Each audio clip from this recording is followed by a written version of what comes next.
Halo, assalamualaikum teman-teman. Semoga di era pandemi ini kita sehat semua, tetap jaga protokol kesehatan. Semoga pandemi ini segera berakhir dan kita bisa melakukan pembelajaran secara offline lagi. Nah, hari ini kita akan membahas tentang beberapa kebijakan politik di era Orde Baru. Selamat datang di era Orde Baru. Kita akan belajar sejarah Indonesia untuk kelas 12. Sejarah Indonesia bersama saya Asnoci Sori Delianto, guru SMA Negeri 1 Kuningan, Jawa Barat. Ini ada beberapa gambar yang menunjukkan tentang berkaitan dengan Orde Baru. Ada beberapa hal yang nanti akan kita bahas, kita kulik. Sebelumnya mungkin teman-teman di sini yang menyaksikan sudah mengerti bagaimana proses lahirnya Orde Baru, transisi dari Orde Lama ke Orde Baru, ada peristiwa apa saja, ada peristiwa apa yang melatar belakanginya, kemudian bagaimana akhirnya Soeharto menjadi presiden kedua Republik Indonesia menggantikan seorang Insinyur Soekarno. Dan ketika Orde Baru terbentuk pun tidak lepas dari berbagai masalah, namun perlahan-lahan Indonesia kemudian bangkit dan pernah menjadi macan Asia pada masa pemerintahan Orde Baru. Ini adalah ilustrasi bagaimana sebenarnya demokrasi pada masa Orde Baru, ya, di mana pers yang notabene adalah media untuk menginformasikan atau mengedukasi masyarakat namun dikekang karena pemerintah saat itu tidak menginginkan kritik-kritik yang nantinya tidak bisa mengganggu stabilitas politik pada masa itu. Akhirnya ya pers, media semuanya itu di bawah pengaruh dari presiden, dan waktu itu pemerintahan Orde Baru membentuk yang namanya Departemen Penerangan untuk menyeleksi berita-berita atau informasi yang akan diedarkan ke publik. Yang pertama adalah penataan politik dalam negerinya. Apa saja yang akan dibuat pemerintah Orde Baru? Yang pertama adalah pembentukan Kabinet Pembangunan. Walaupun sebelumnya pada tahun 1966 ketika terjadi transisi pemindahan kekuasaan atau transisi kepemimpinan, pada saat itu Soeharto diamanatkan oleh Majelis Permusyawaratan Rakyat untuk membentuk Kabinet Ampera atau Amanat Pemberitaan Rakyat. Nah, pada saat itu memang kita Indonesia mengalami dualisme kepemimpinan antara Soekarno selaku Presiden Republik Indonesia yang masih sah dengan Soeharto pemimpin Kabinet Ampera yang menjalankan roda pemerintahan saat itu. Ada beberapa program yang dilakukan oleh Kabinet Ampera. Namun Kabinet Ampera ini mempunyai ciri yaitu Dwi Dharma. Dia menciptakan stabilitas politik dan ekonomi sebagai persyaratan untuk melaksanakan pembangunan nasional. Kemudian Kabinet Ampera ini program kerjanya disebut Catur Karya. Nah, beberapa programnya adalah memperbaiki kehidupan rakyat terutama di bidang sandang pangan, melaksanakan pemilihan umum dalam batas waktu yakni 5 Juli 1968, melaksanakan politik luar negeri yang bebas aktif untuk kepentingan nasional, melanjutkan perjuangan anti-imperialisme dan kolonialisme dalam segala bentuk dan manifestasi.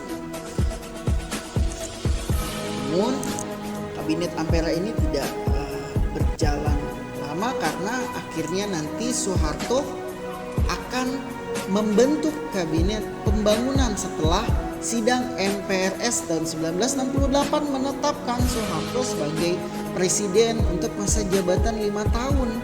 Nah, tugasnya dikenal dengan Pancakrida. Kalau Ampera tadi Catur Karya, kalau Kabinet Pembangunan itu Pancakrida. Programnya meliputi penciptaan stabilitas politik dan ekonomi, penyusunan dan pelaksanaan rencana pembangunan 5 tahun tahap pertama, pelaksanaan pemilihan umum, pengikisan habis sisa-sisa gerakan 30 September, kemudian yang terakhir pembersihan aparatur negara di pusat pemerintahan dan daerah dari pengaruh PKI, karena memang negara sudah melarang adanya ideologi komunis dan Partai Komunis Indonesia serta ideologi-ideologi sejenis yang ada di Indonesia. Makanya semuanya dibersihkan dari unsur-unsur komunis. Kemudian yang kedua setelah itu, kebijakan politik dalam negeri atau penataan politik dalam negerinya adalah menyederhanakan partai politik seperti yang kita tahu pada periode 1950 sampai 59 dan 59 ke 65 itu banyak sekali partai-partai yang masih berdiri ya, dan itu mengakibatkan ya mungkin terjadi ketidakstabilan dalam bidang politik. Namun pada masa Orde Baru dilakukan yang namanya penyederhanaan partai politik. Nah, setelah pemilu 1971 maka penyederhanaan jumlah partai tidak didasarkan pada ideologi tapi persamaan program. Makanya digabungkan partai-partainya. Apa saja partainya nih? Ada P3, Golongan Karya, kemudian ada PDI. Nah, kita lihat di sini kalau P3 itu fusi atau gabungan dari beberapa partai Islam ya. Ada NU, Parmusi, PSII, dan Partai Islam Perti yang dilakukan 5 Januari 1973. Kemudian ada Golongan Karya, walaupun pada awalnya pada tahun 64 dengan didirikan Sekber Golkar di masa akhir pemerintahan Soekarno. Jadi Golkar ini sebenarnya adalah satu organisasi ya, awalnya bukan partai, namun di kemudian hari dijadikan sebagai partai. Kemudian ada PDI, bukan PDIP tapi PDI, mungkin cikal bakal dari PDIP ya, yang hari ini dipimpin oleh Bu Megawati Soekarno Putri, mantan presiden ke-5 Republik Indonesia setelah Soekarno, Soeharto, kemudian ada Pak Habibie, kemudian ada Gus Dur, baru Bu Megawati. Nah, ini gabungan dari fusi beberapa partai politik yang sifatnya nasionalis ya, ada PNI, Partai Katolik, Partai Murba, IPKI, Partindo dan sebagainya. Itu kebijakan yang tujuan atau penyederhanaan visi partai. Yang pertama adalah meminimalkan konflik antar partai. Ya, seperti yang disinggung tadi bahwa konflik partai politik ini cukup ya menyulitkan pembangunan ya. Kalau kita berkaca pada era demokrasi liberal gitu, banyak partai, banyak konflik, kemudian pembangunan tidak berjalan dengan baik, pertumbuhan ekonomi juga tidak berjalan dengan semestinya. Kemudian menyederhanakan sistem kepartaian supaya lebih sederhana gitu, lebih mudah untuk mengaturnya. Kemudian mengurangi konflik ideologi. Kalau dulu banyak partai, banyak ideologi, banyak kepentingan, dan disitulah tidak berjalan dengan baik. Kemudian di Orde Baru ingin menyederhanakan partai lebih sedikit supaya lebih fokus pembangunannya. Kemudian menstabilkan kehidupan politik karena lebih sedikit partainya ya, tentunya lebih stabil ya. Kemudian ini untuk memudahkan pembangunan nasional karena ya dengan kalau misalkan kehidupan politiknya stabil maka pasti pembangunan, bukan pasti tapi berkemungkinan besar pembangunan nasional akan berjalan dengan baik karena kehidupan politiknya stabil. Jadi itu yang diharapkan oleh pemerintahan Orde Baru untuk menyederhanakan partai politik atau fusi partai politik. Selanjutnya adalah melakukan pemilihan umum ya. Selama masa Orde Baru telah berhasil melaksanakan pemilihan umum sebanyak 6 kali yang diselenggarakan 5 tahun sekali, yaitu 71, 77, 82, 87, 92, 97. Kemudian penyelenggaraan pemilu yang teratur selama masa Orde Baru ini menimbulkan kesan bahwa demokrasi di Indonesia itu sudah tercipta karena pemilunya rutin ya, dan pemilunya itu sudah tertib dan dijiwai oleh asas luber, langsung, umum, bebas, rahasia. Di sini dulu kalau hari ini kita milih presiden, kalau sudah cukup umur kita langsung bisa milih presiden yang kita inginkan. Tapi kalau dulu ya dipilih oleh Majelis Permusyawaratan Rakyat, dan presiden itu memang dipilih oleh MPR, dan MPR itu tergantung pemenang partai pemilunya. Jadi ketika yang menang adalah Golkar ya maka Golkar berhak untuk mencalonkan presiden, yaitu waktu itu adalah Soeharto. Jadi selama 6 kali periode pemilu ya selama Orde Baru ya Golkar menang terus gitu. Ya karena ada beberapa kebijakan yang menguntungkan Golkar ya pada saat itu. Lanjut, kebijakan yang selanjutnya adalah ada dui fungsi ABRI, di mana dui fungsi ABRI ini adalah peran ganda ABRI ya. Kemudian peran ini dilandasi dengan adanya pemikiran bahwa TNI adalah tentara pejuang dan pejuang tentara. Artinya ya TNI atau ABRI ya, ABRI dulu TNI dan Polri itu menjalankan peran pertahanan dan keamanan serta peran sosial. Nah selain itu nanti TNI dan Polri atau ABRI ini memiliki kursi sendiri ya, memiliki fraksi sendiri atau jatah kursi di lembaga legislatif seperti MPR atau DPR serta DPRD. Nah fungsi ini pertimbangannya adalah didasarkan pada fungsi stabilisator dan dinamisator. Nah ini asal usul dui fungsi ABRI itu berasal idenya dari Abdul Haris Nasution, seorang jenderal besar yang pernah menciptakan strategi gerilya ya. Kemudian yang terakhir adalah pemasyarakatan P4. Artinya di sini P4 itu adalah program pedoman penghayatan dan pengamalan Pancasila.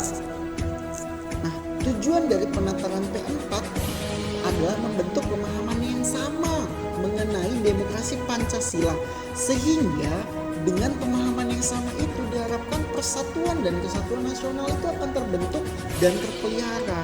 Nah, Soeharto tidak ingin kejadian-kejadian di masa lampau itu terulang kembali karena banyaknya ideologi, ya banyak kepentingan sehingga kepentingan nasionalnya jadi terabaikan. Dan di era Orde Baru selain ideologi Pancasila itu dilarang. Artinya yang ideologi itu harus menyesuaikan dengan Pancasila, dan tidak untuk komunis. Jadi tujuannya adalah untuk memang supaya komunis tidak berkembang dalam masyarakat Indonesia pada saat itu. Dan ini adalah bentuk penataran P4 merupakan suatu bentuk indoktrinasi ideologi sehingga Pancasila menjadi bagian dari sistem kepribadian, sistem budaya, sistem sosial masyarakat Indonesia. Sehingga diharapkan masyarakat Indonesia akan berlaku atau bertindak sesuai nilai-nilai Pancasila.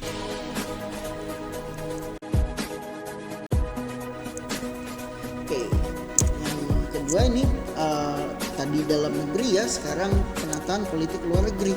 Jadi ada beberapa hal yang diperbaiki atau dilanjutkan oleh pemerintahan Orde Baru terkait dengan kebijakan politik luar negeri. Yang pertama adalah Indonesia kembali menjadi anggota PBB. Seperti yang kita tahu sebelumnya ya, kenapa Indonesia akhirnya keluar dari PBB itu karena Indonesia sedang berkonfrontasi dengan Malaysia. Nah, waktu itu Malaysia ditunjuk oleh PBB menjadi Dewan Keamanan Tidak Tetap, sehingga itu yang memaksa akhirnya Indonesia memutuskan untuk keluar dari PBB. Kemudian pada masa Orde Baru, Indonesia kembali lagi ke PBB resminya tanggal 28 September 1966. Dan kembalinya Indonesia mendapat sambutan yang baik dari sejumlah negara Asia, bahkan dari pihak PBB sendiri. Hal ini ditunjukkan dengan ditunjuknya seorang Adam Malik ya sebagai Ketua Majelis Umum PBB untuk masa jabatan 1974, masa sidang tahun 1974.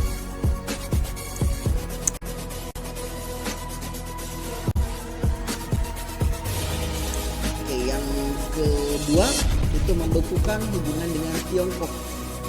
Ini ada kaitannya dengan peristiwa gerakan 30 September yang diduga didalami oleh PKI. Karena waktu itu RRC diduga membantu PKI untuk melaksanakan kudeta, sehingga RRC dianggap terlalu mencampuri urusan dalam negeri Indonesia, sehingga akhirnya pemerintah Orde Baru memutuskan untuk membekukan hubungan dengan Tiongkok. Yang ketiga, normalisasi hubungan dengan negara-negara tetangga. Ya, seperti yang tadi sempat disinggung, Indonesia konfrontasi dengan Malaysia. Hubungan Indonesia dengan Australia itu kurang baik juga karena pada masa demokrasi terpimpin, politik luar negeri kita condong ke blok timur atau blok komunis, sehingga kita kurang harmonis dengan negara-negara blok barat. Itu yang bertentangan ya dengan sistem politik luar negeri kita, yaitu bebas aktif. Sehingga ketika Orde Baru itu melakukan normalisasi hubungan terutama dengan Malaysia dan Singapura ya, dengan dilakukannya penandatanganan perjanjian antara Indonesia yang diwakili Pak Adam Malik dan Malaysia diwakili Tun Abdul Razak pada 11 Agustus 1966 di Jakarta. Kemudian kalau dengan Singapura itu pemulihan hubungan diplomatiknya dengan mengakui kemerdekaan Singapura pada tanggal 2 Juni 1966.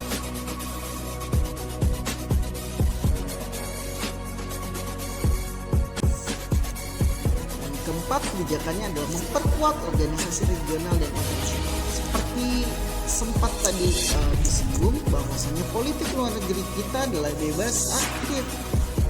Ya, kita harus aktif dan kita harus bebas ya, kita tidak boleh ngeblok kemanapun, sehingga Indonesia aktif sekali dalam berbagai organisasi dunia ataupun regional ya. Di ASEAN kita membentuk juga dengan 4 negara lainnya, kita membentuk ASEAN di Deklarasi Bangkok. Kita mengirimkan kontingen Garuda dalam misi perdamaian dunia, itu setiap tahun kita kirimkan, atau dikenali dengan KONGA ya. Terus kemudian kita berperan aktif dalam konferensi tingkat tinggi gerakan non-blok. Walaupun gerakan non-blok ini dibuat ketika pada masa Soekarno ya, dan Soekarno sendirilah yang menjadi salah satu pendiri dari gerakan non-blok di konferensi tingkat tinggi di Beograd, dan itu bersama 4 negara lainnya seperti Yugoslavia, kemudian ada India, ada Ghana, kemudian ada Mesir serta Indonesia sendiri.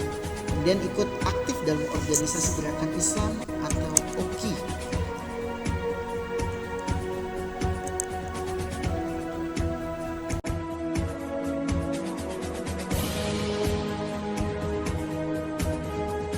Luar negeri Indonesia pada masa pemerintahan Orde Baru. Di sini banyak sekali pelajaran yang kita dapatkan ya. Artinya dalam belajar sejarah itu kita tidak boleh menilai seseorang itu dari satu sudut pandang. Kita harus menilai seseorang dari berbagai perspektif. Artinya dengan belajar sejarah kita akan menjadi lebih bijak. Oke, itulah kebijakan politik masa Orde Baru. See you next part.